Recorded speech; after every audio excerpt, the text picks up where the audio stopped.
Bir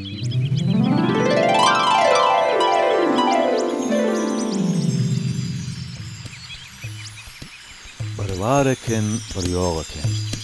Durnanyň gözü deyin duru suwly çeşmeýäniň boýuna yerleşýän, çar dagly çandybilde bağ bakçalara bürünip oturan bir oğlu var eken.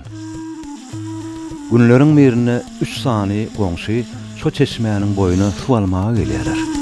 Olar suw alyp bolan soňlar öz aralaryny gürlemeye başlaýarlar.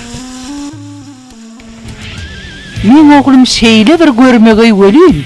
Ben duşlarynyň içinde taýlanyp çykdyrandyr. Men oglum bolsa, şeýle bir segirýa welin, goňşy obadan emeşdirýär. Diýip ikinji aýal öz ogluny öwmäge başlaýar. Üçüncü aýal bolsa hiç şeýle sesini çykarmaýar. Agyz, sen näme öz oglun barada hiç de daýdyň ok. Vay, men tize näme aýdaýyn? Ähli çağalar ýalla.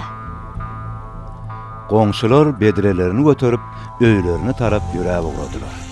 Azrak ýöränlerinden soň öňlerinden ogullary ılgap çykýarlar. Birinji aýalyň ogly ejesiniň öňünden çykyp daş depip duranmış. İkinji aýalyň ogly hem ejesiniň öňünden çykyp bar güýji bilen syýyklyk atýar. Üçüncü aýal hem diňden almak üçin suw gabyny ýere goýanna Ejejan, getir men götereýin. diýip ogly ejesine kömek edýär. Muny gören iki goňşy haýsy oglyň öwwe laýyklygyny düşünüp galy.